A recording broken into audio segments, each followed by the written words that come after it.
Bonjour à tous et bienvenue sur la chaîne Techno pour ce nouveau numéro de l'Appart. L'Appart, c'est toutes les 2 semaines un décryptage de l'innovation ici en France. Et cette semaine, nous parlons de paiement en ligne. Nous recevons Éric Gontier, directeur général de Byster.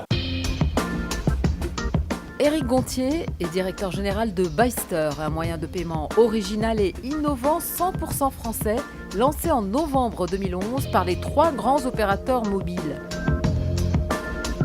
Byster permet de payer ses achats sur Internet en toute sécurité grâce à une authentification forte par téléphone portable. Byster veut faire du mobile le meilleur outil de sécurisation pour les transactions en ligne.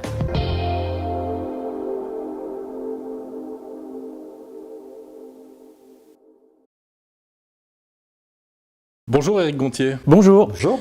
Alors le concept de Byster, c'est quoi exactement ? Alors le concept de Byster, qui est une vraie différence par rapport à tous les autres services de paiement, c'est qu'on fait pour chaque paiement une double vérification. On vérifie que vous connaissez votre code confidentiel et on vérifie que vous avez dans les mains le mobile utilisé au moment de votre inscription au service Byster. Donc c'est une authentification forte puisqu'il y a 2 facteurs utilisés pour vérifier qui paye. Très concrètement, alors je veux payer en utilisant Byster, comment je fais ?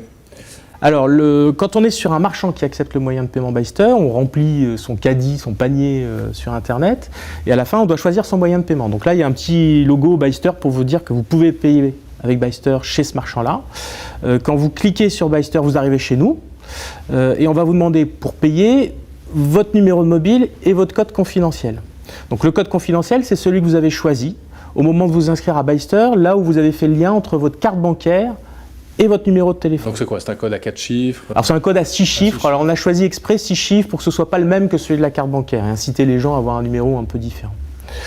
Et après on va vous envoyer un SMS sur vos téléphones portables avec un code qui n'est valable que pour cette transaction-là, qui va nous permettre de vérifier que vous avez bien dans les mains le téléphone que vous nous avez indiqué lors de votre inscription. Donc vous devez retaper ce numéro-là sur Internet. Quelles sont les 3 dates clés importantes pour Byster ? Alors pour nous, les dates clés, ça a été bien sûr février 2011 quand on a créé la société, réussir à mettre autour de la table les 3 opérateurs mobiles, Orange, SFR, Bouygues Telecom et Atos Worldline, c'était quand même une belle aventure qui avait nécessité pas mal de préparation avant. L'autre date clé, c'était le mois d'avril 2011 quand on a enfin été agréé par la Banque de France parce que opérer un moyen de paiement, ça nécessite d'être régulé par un acteur comme la Banque de France. Et la date suivante, ça a été le lancement de Byster, donc son ouverture au grand public depuis le mois de septembre. Donc ça, c'était nos 3 grandes dates clés dans un passé récent. Alors il n'y a pas que Byster dans le domaine du M-paiement, il y a aussi PayPal qui se lance sur ce marché, il y a aussi d'autres services avec par exemple la carte bancaire ou même l'e-carte bleue. Byster va-t-il trouver sa place parmi tout ça ? Alors on pense qu'il va y avoir beaucoup de transformations sur le marché du paiement à distance pour différentes raisons. La principale, c'est qu'il va y avoir de plus en plus besoin sur Internet d'un dispositif d'authentification forte pour lutter contre la fraude. Il y a eu des publications récentes, notamment par UFC Que Choisir, où des statistiques sont publiées par la Banque de France. Internet, ça représente 6% des transactions cartes et 60% de la fraude carte. Donc il y a vraiment une problématique à adresser et la Banque de France milite pour des dispositifs qui soient beaucoup plus sécurisés. Et donc il faut éviter d'avoir trop de sécurité qui tuerait l'acte d'achat. Là, donner son numéro de téléphone portable, taper un code confidentiel, il n'y a rien de plus simple pour payer et dans le même temps, on répond bien à cette contrainte de sécurisation. Il y a un autre phénomène qui va arriver, c'est le développement du e-commerce sur le mobile. Et donc, si vous êtes dans la rue, vous ne pouvez pas sortir votre carte bancaire pour taper votre numéro de carte sur votre mobile, pour profiter d'un bon plan sur une affiche. Ce n'est pas possible. Donc, il faut trouver un autre dispositif. Et là, le partenariat qu'on a avec les opérateurs mobiles, ça nous permet d'avoir un système de paiement extrêmement simple sur le mobile, tout en ayant cette double sécurité. Quand vous êtes en m-commerce, au moment de payer, on ne va pas vous demander votre numéro de mobile, on ne va pas vous envoyer un SMS, parce qu'on sait déjà quel est votre numéro mobile puisque vous êtes raccordé au réseau de l'opérateur. Donc on va juste vous demander les 6 chiffres de votre code confidentiel. Donc il n'y a pas, aujourd'hui à notre connaissance, il n'existe pas au monde un service de paiement sur le mobile qui soit aussi simple que celui-là tout en ayant ces 2 niveaux de sécurité. Où en êtes-vous aujourd'hui? Parce qu'évidemment, cette solution n'est viable que si un maximum de commerçants l'adoptent. Voilà, alors on a démarré, ça fait que 6 mois que l'on a démarré. Aujourd'hui, on a fait des accords avec plus de 200 marchands et on est en train de les raccorder progressivement. Et aujourd'hui, Byster peut être utilisé sur une 60aine de marchands sur Internet. Alors, chez Byster, on voit ce que vous voulez faire, mais d'un autre côté, le futur du paiement mobile, il y a plein de choses, il y a plein de promesses. On parle beaucoup de NFC, par exemple. Le fait de pouvoir payer avec son téléphone portable en approchant son mobile d'un terminal pour effectuer des transactions. Est-ce qu'on peut imaginer des interactions, justement, entre le NFC et Byster dans un avenir proche ? Alors, nous, on est sur un autre domaine qui est le paiement à distance. Donc, paiement à distance, on pense vente par correspondance et principalement e-commerce.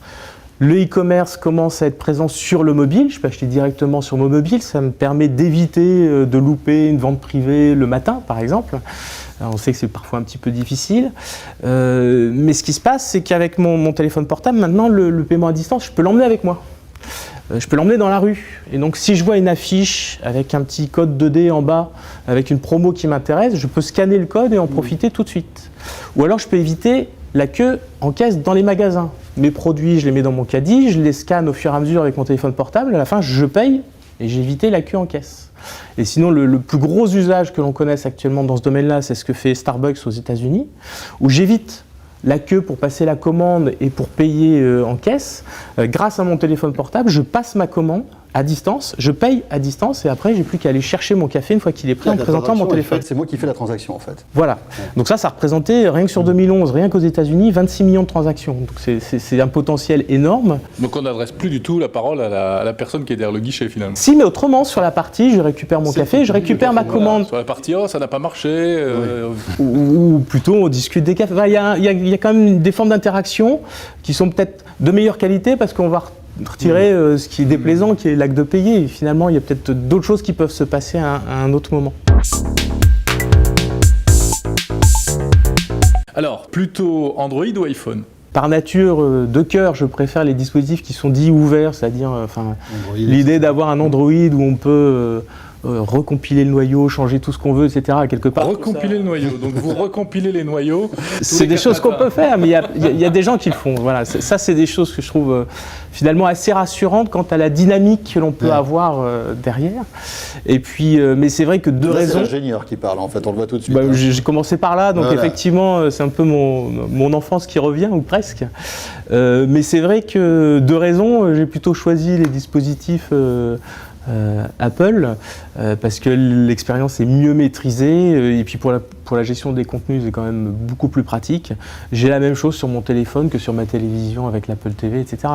C'est un côté vraiment magique de pouvoir faire ça de bout en bout. Tiens, juste une question pour rebondir sur Apple. Est-ce qu'à votre avis, Apple va se lancer justement dans le domaine du M-paiement à votre avis? Alors c'est une grosse question qui en plus nous concerne directement. Parce qu'à eux tout seuls, ils ont 200 millions de numéros de cartes en base, associés à un téléphone. Donc c'est vrai qu'ils pourraient du jour au lendemain basculer soit dans le monde du paiement à distance, soit dans le monde du paiement de proximité en transformant les iPhones en terminaux NFC. Ils ne bougent pas beaucoup dans ce domaine-là, ils ont déposé plusieurs brevets, mais voilà, personne ne sait exactement ce qu'ils sont capables de faire. Mais à surveiller, c'est vrai que si un jour Apple se met à sortir des terminaux qui sont NFC, on a vu ce qui s'est passé quand ils ont commencé à sortir des terminaux qui allaient sur Internet. Ils ont bouleversé le marché du jour au lendemain, donc c'est tout à fait envisageable de voir la même chose. Bien, plutôt Facebook ou Twitter? Un peu des deux, mais quand même plutôt Twitter, que je trouve plus... où on peut mieux canaliser les types d'informations qu'on collecte, et puis plus adapté aussi pour un usage professionnel. Parfait. Merci beaucoup, Eric. Merci beaucoup. Merci à vous. Et on se retrouve bien sûr dans 2 semaines pour un prochain numéro de l'Appart pour encore une fois converser avec un décideur lié à l'innovation. À très vite. Salut à tous.